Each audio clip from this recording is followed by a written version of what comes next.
नमस्कार विद्यार्थी मित्रांनो, आता आपण इयत्ता 9वीच्या भूगोलाच्या दुसऱ्या प्रकरणाला मागील तासाला सुरुवात केली होती.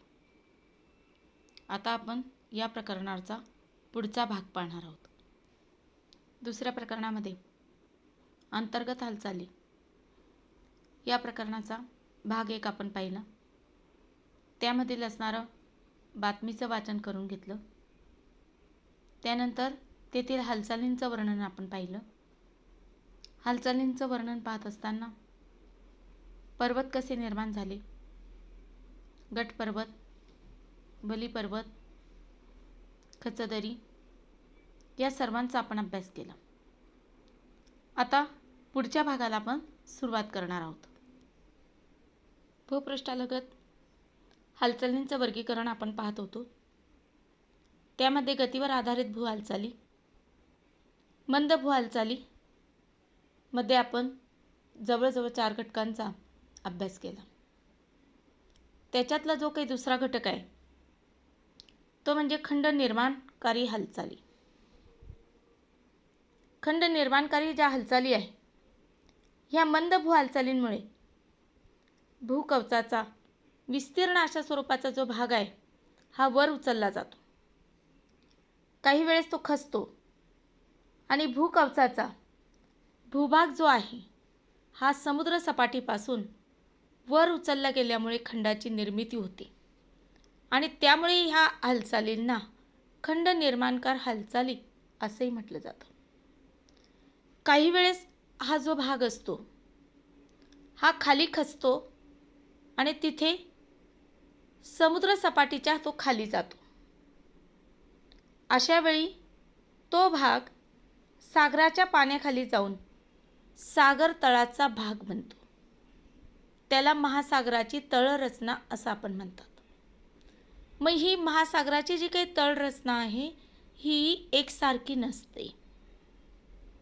तेथेही भूखंड मंच असतो, खंडांत उतार, सागरी मैदान, सागरी तट, सागरी गुहा, जलमग्न भूरूपे अशी ही महासागराची तळरचना ही सुद्धा खंड निर्माणकार हालचालींमुळे होते. म्हणजे गतीवर आधारित असणाऱ्या ह्या ज्या काही भूहालचाली आहे, मंद भूहालचाली ह्या सातत्याने होणाऱ्या हालचाली आहे, सातत्याने होत असतात. फारच लवकर असा त्याचा परिणाम दिसत नाही, परंतु मात्र या हालचालींमुळे पठारांची निर्मिती होते, सागरी भागाच्या तळरचनेची निर्मिती होते. हा घटक इथे आपल्याला लक्षात येतो. आता ह्या गतीवर आधारित असणाऱ्या जे काही भूहालचाली आहे याच्यातला असणारा जो दुसरा प्रकार आहे तो आहे शीघ्र भूहालचाली. शीघ्र म्हणजे घटनेच्या स्वरूपात होणाऱ्या हालचाली. सुरुवातीला आपण नेपाळची भूकंप रचनेची बातमी समजून घेतली आणि भूकंप ही जी आहे ही भूकवचाची हालचाल आहे. भू म्हणजे जमीन आणि कंप पावणे म्हणजे थरथरणे असा त्याचा अर्थ होतो. म्हणजे जमीन थरथरते. का थरथरते? तर अंतर्गत हालचालीमुळे भूकवचामध्ये प्रचंड अशा प्रमाणामध्ये ताण निर्माण होतो आणि ऊर्जेचे खूप मोठ्या अशा प्रमाणामध्ये उत्सर्जन होते. ऊर्जा लहरी निर्माण होतात. त्यामुळे भूपृष्ठ कंप पावतं. त्यालाच भूकंप झाला असं आपण म्हणतो. आता हा जो काही भूकंप आहे ही शीघ्र भूहालचाल आहे आणि ह्या शीघ्र भूहालचालीचे हे 2 उदाहरणे आहेत, भूकंप आणि ज्वालामुखी. आता बघा, थोडंसं तुम्ही एक उदाहरण इथं दिलेले. कधीतरी रेल्वे स्टेशनच्या फलाटावर तुम्ही उभे राहून पहा.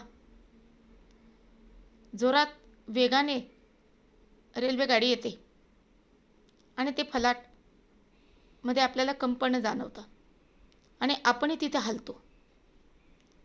किंवा एखादा मोठा असा पूल असेल, पुलाजवळ तुम्ही उभे राहा, एखादं अवजड असं वेगाने वाहन जात असेल तर त्या पुलावर सुद्धा कंपने जाणवतात. मग अशी ही जी काही कंपने आहे ही कंपने भूकंपाच्या वेळेस होतात. हे केव्हाही लक्षात घ्या. आता हे जे काही भूकंप आहे, हा भूकंप म्हणजे काय, असाही तुम्हाला प्रश्न त्या ठिकाणी विचारला जाईल की भूपृष्ठाच्या अंतर्गत भागामध्ये खूप मोठ्या प्रमाणामध्ये ताण निर्माण होतो आणि हा ताण विशिष्ट मर्यादेपलीकडे गेल्यानंतर तो मोकळा होतो, भूपृष्ठ कंप पावतं आणि तेव्हाच भूकंप होतो असं म्हटलं जात असतं. आता ही भूकंपाची जी काही तीव्रता आहे, रिश्टर स्केल हे काही एकक आहे, हे भूकंप मापन यंत्राने त्या ठिकाणी मोजलं जातं आणि त्यावरून भूकंपाची तीव्रता किती आहे हे लक्षात येतं. पहिल्याच पानावर आपण प्रकरणाच्या नेपाळच्या भूकंपाविषयी आपण त्या ठिकाणी समजून घेतलं. मग आता भूकंपाची कारणे कोणकोणती असू शकतात हे तुम्हाला 2 मार्काला विचारलं जाईल. तर बघा, भूपट्ट सरकणं. जे भूपट्ट आहे या अंतर्गत भागामध्ये खूप मोठ्या प्रमाणामध्ये ताण निर्माण होतो आणि त्यामुळे भूपट्ट सरकतं किंवा भूपट्ट हे एकमेकांवर आदळलं जातं, नाहीतर वर खाली होतं. आणि अंतर्गत भागामध्ये जर खडक असेल तर खडकामध्ये ताण निर्माण होतो आणि तो खडक विभंग पावतो आणि जास्त ताण निर्माण झाला तर ज्वालामुखीचा उद्रेक होतो. मग अशी ही भूकंपाची कारणं आहेत. 2 मार्काला हा प्रश्न तुम्हाला विचारला जाऊ शकतो. आता इथे तुम्हाला जे ग्लोबी आहे, ही ग्लोबी काय सांगते तुमच्या लक्षात आलं असेल. आता इथे बघा, भूपट्टांची नावं देण्यात आलेली आणि पान नंबर 19 वर जगाचा नकाशा दिलेला आहे. तिथे ही 7 भूपट्ट तुम्हाला दाखवलेली आहे. त्यामध्ये भारत, ऑस्ट्रेलिया, आफ्रिका, युरेशिया, उत्तर अमेरिका, दक्षिण अमेरिका, पॅसिफिक, अंटार्क्टिका हे प्रमुख 7 भूपट्ट आहे आणि ह्या 7 भूपट्टांनी मात्र पृथ्वीचं कवच तयार झालेलं आहे आणि या भूपट्टांवर खंड व महासागरी आहेत, तेही मात्र त्या जगाच्या नकाशामध्ये तुम्हाला दाखवलं आहे. मग हे जे काही भूपट्ट आहे, हे पृथ्वीच्या अंतर्गत भागामध्ये कशा पद्धतीने दाब पडतो, ताण पडतो आणि हे भूपट्ट वेगवेगळ्या स्वरूपात कसे सरकतात, म्हणून प्रत्येकाचा आकार आपल्याला सारखा दिसत नाही, हे लक्षात घ्यायचे. मग यावरून त्या जगाच्या नकाशाचं जर निरीक्षण जर केलं तर तुम्हाला तो घटक लक्षात येईल.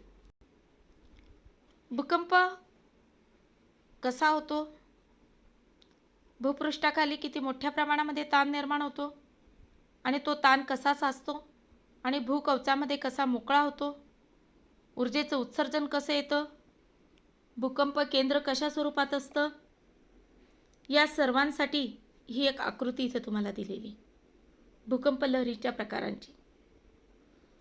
कारण ह्या ज्या काही भूकंप लहरी ह्या आकृतीतून तुम्हाला सहज रीतीने स्पष्ट होणार आहे. कारण सर्वात महत्त्वाची बघा, ह्या आकृतीमध्ये भूकंप नाभी दाखवलेले आहे. हे भूकंप नाभी म्हणजे अंतर्गत भागामध्ये खूप मोठ्या प्रमाणामध्ये ताण निर्माण झाल्यानंतर तेथे जी ऊर्जा लहरी निर्माण होतात, ह्या ऊर्जेचं उत्सर्जन कसं होतं आणि ऊर्जेचं उत्सर्जन ज्या ठिकाणाहून होतं ते भूकंप केंद्र असतं, त्यालाच भूकंप नाभी असं त्या ठिकाणी म्हणतात. परंतु ह्या असणाऱ्या ज्या काही ऊर्जा लहरी आहेत, ह्या ऊर्जा लहरी भूपृष्ठावर जिथे प्रथम पोहोचतात तेव्हा त्या केंद्राला भूकंपाचे अपिकेंद्र असं त्या ठिकाणी म्हटलं जातं. मग भूकंपाचे अपिकेंद्र हे भूकंपाच्या नाभीशी लंबरूप असतं, हे लंबरूप असतं. हा घटक इथे दाखवलेला आहे. हा अपिकेंद्र हे लंबरूप अशा स्वरूपाचं असतं, हे त्या ठिकाणी लक्षात घ्या. म्हणजे एकंदरीत हे अपिकेंद्र जे आहे, हे अपिकेंद्र कशा स्वरूपाचं भूकंप नाभीच्या केंद्राशी लंबरूप अशा स्वरूपाचं आहे, हे आकृतीवरून दिसून येतं.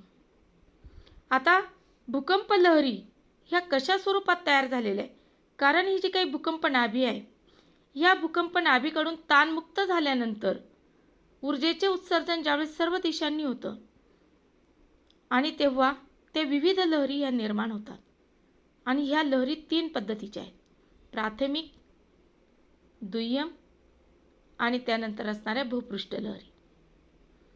ह्या तुम्हाला टिपालेहांमध्ये सुद्धा विचारलं जातात. आणि ह्या लहरी कशा स्वरूपाच्या आहेत यावरून भूकंप लहरींचे प्रकार हे लक्षात येतात. तर हे 3 प्रकार आहेत. पहिली ज्या लहरी आहेत त्या प्राथमिक लहरी, त्याला प्रायमरी वेव्ज असं त्या ठिकाणी म्हटलं जातं. आता ह्या ज्या काही प्राथमिक लहरी आहेत या भूगर्भामध्ये ऊर्जेचं उत्सर्जन झाल्यानंतर ह्या लहरी सर्वप्रथम भूपृष्ठावर पोहोचतात. या बघा इथे दाखवले आहेत.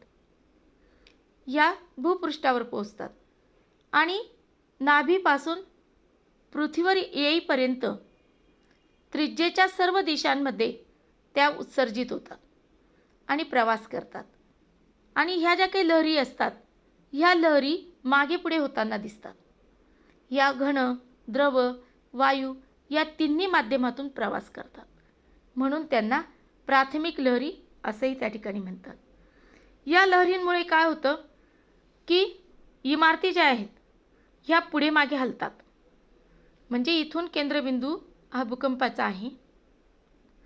इथे खूप मोठ्या प्रमाणामध्ये ताण निर्माण झाला की त्या लहरी ज्यावेळेस भूपृष्ठाकडे येतात तेव्हा पृथ्वीच्या अंतर्गत भागामध्ये हालचाल निर्माण झाली आणि जमिनीवर असणाऱ्या इमारतींवर त्याचा परिणाम झाला आणि त्यामुळे तेथील इमारती ह्या हलताना दिसतात. ह्या प्राथमिक लहरी. पुढच्या जो काय आहे दुसरा दुय्यम लहरी, त्याला सेकंडरी वेव्ज असं त्या ठिकाणी म्हटलं जातं. ह्या दुय्यम लहरींना यस असंही म्हणण्यात आलेले. आता बघा ह्या ज्या काही दुय्यम लहरी आहे या नाभी केंद्रापासून सर्वकडे पसरताना दिसतात. त्याचा जो वेग आहे हा वेग मात्र जास्त स्वरूपाचा आहे, कमी स्वरूपाचा आहे. या लहरी फक्त घन पदार्थातून प्रवेश करतात आणि प्राथमिक लहरींपेक्षा दुय्यम लहरी या अधिक विध्वंसक असतात. अधिक अशा स्वरूपामध्ये विध्वंसक त्या ठिकाणी असतात, कारण या लहरी घन पदार्थातून प्रवास करतात आणि त्या द्रव पदार्थात शिरल्यावर त्या शोषल्या जातात. त्यामुळे भूपृष्ठाखालील असणाऱ्या ज्या इमारती आहेत ह्या वर खाली होतात. परंतु प्राथमिक लहरींमध्ये इमारती ह्या फक्त हलतात, परंतु इथे इमारतींचं खूप मोठ्या प्रमाणामध्ये नुकसान होतं, म्हणून त्यांना विध्वंसक लहरी असं त्या ठिकाणी म्हणतात. तिसरी जी लहर आहे ती भूपृष्ठ लहरी आहे. सरफेस वेव्स असं त्याला त्या ठिकाणी म्हटलं जातं. प्राथमिक व दुय्यम लहरी ह्या ज्या काही प्राथमिक आणि दुय्यम लहरी आहे या भूपृष्ठापर्यंत अपिकेंद्र होऊन पोचल्यानंतर मात्र ह्या भूपृष्ठ लहरींची निर्मिती होते. या भूकवचाच्या पृथ्वीच्या परिघाच्या दिशेने त्या प्रवास करतात आणि ह्या अतिशय विनाशकारी असतात. खूप मोठ्या प्रमाणामध्ये विनाशकारी त्या ठिकाणी असतात आणि त्यामुळे मात्र फार मोठा असा विध्वंस या भूकंपामुळे होताना दिसून येतो. यावरून तुमच्या लक्षात आलं असेल की भूपृष्ठाखाली होणाऱ्या हालचालींमुळे मोठ्या प्रमाणामध्ये ताण निर्माण होतो व तो साचत जातो आणि हा ताण भूकवचामध्ये ज्या ठिकाणी मोकळा होतो त्या ठिकाणी ऊर्जेचे उत्सर्जन खूप मोठ्या प्रमाणामध्ये होते. यावरून या भूकंपाच्या ह्या 3 लहरी अशा स्वरूपात आपल्याला आढळताना दिसून येतात. अशा या भूकंप लहरींचे 3 प्रकार आपण पाहिले. त्यानंतर इथे 2.11 ही आकृती दिलेली. ही आकृती साधं भूकंप मापक यंत्राची आकृती आहे. या यंत्राद्वारे भूकंप लहरींचा आलेख काढता येतो, आलेखाचा अभ्यास करता येतो, भूकंपाची तीव्रता किती आहे हे आपल्याला कळतं. ही आकृतीही तुम्हाला वहीत काढायची आहे. आत्ता मात्र आधुनिक युगामध्ये अद्ययावत तंत्राच्या साहाय्याने आधुनिक भूकंप मापन यंत्र ही मात्र तयार करण्यात आलेली आहे आणि त्याद्वारे अंतर्गत भागामध्ये भूकंपाच्या ज्या काही अतिसूक्ष्म असणाऱ्या ज्या काही लहरी आहेत या लहरीसुद्धा मोजता येतात. मग भूकंप किती मोठ्या प्रमाणामध्ये आहे आणि तो किती एककामध्ये झाला त्याला रिश्टर असं त्या ठिकाणी म्हटलं जातं आणि ते भूकंप मापन यंत्राने मोजता येतं. तर अशी ही साधे भूकंप मापक यंत्राची आकृती ही तुम्ही वहीत काढायची आहे.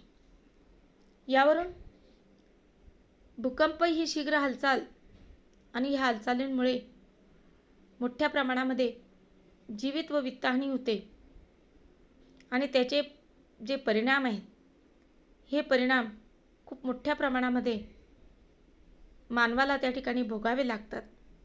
तर असे कोणकोणते परिणाम आहेत हाही प्रश्न तुम्हाला 2 मार्काला इथे विचारला जाऊ शकतो. तर सर्वात महत्त्वाचा परिणाम जो आहे तो म्हणजे जमिनीला खूप मोठ्या प्रमाणामध्ये तडे पडतात. त्याला आपण भेगा असं म्हणतो. प्राथमिक लहरी, दुय्यम लहरी, भूपृष्ठ लहरी यावरून भूकंप हा किती मोठ्या प्रमाणामध्ये आहे यावरून आपल्याला दिसून येतं. नेपाळच्या भूकंपाचं उदाहरण तुम्ही पाहिलं. त्यानंतर कधीकधी खूप मोठ्या प्रमाणामध्ये दरडीही कोसळतात. अंतर्गत भागामध्ये भूजल असतील तर त्याचे मार्ग त्या ठिकाणी बदलतात. कोरड्याशा स्वरूपाच्या विहिरी असतील तर त्यांना पाणी येतं आणि काही विहिरी ह्या मात्र कोरड्या होतात. काही वेळेस एखाद्या प्रदेशाचा भाग हा उंचावला जातो तर काही भाग खूप मोठ्या प्रमाणामध्ये खचतो. सागराच्या पाण्यामध्ये खूप मोठ्या प्रमाणामध्ये सुनामीच्या लाटा तयार होतात आणि हिमाच्छादित भागामध्ये जर भूकंप झाला तर तिथे हिमकडे कोसळतात. सर्वात महत्त्वाचं म्हणजे इमारती कोसळतात, जीवित व वित्तहानी होते, वाहतुकीचे मार्ग त्या ठिकाणी खंडित होतात, संदेशवहन आणि व्यवस्थासुद्धा कोलमडते. म्हणजे यावरून तुमच्या लक्षात घ्या, भूकंपाची जसे आपण कारणं समजून घेतली तशाच स्वरूपात भूकंपाचे हे परिणाम सुद्धा समजून घेणं गरजेचं आहे. 2 मार्काला हाही प्रश्न विचारला जाऊ शकतो. तर अशा पद्धतीने या मंद भू हालचाली आणि शीघ्र भू हालचाली याचं वर्गीकरण आपण पाहत होतो. त्यामध्ये मंद हालचालींमध्ये पर्वत व खंड निर्माण होतात आणि ह्या शीघ्र भू हालचालींमुळे भूकंप व ज्वालामुखी यासारख्या घटना आपल्याला घडताना दिसून येतात. तर त्यातली पहिली घटना आपण भूकंप पाहिली. दुसरी घटना आपण पुढच्या तासाला पाहणार आहोत. धन्यवाद.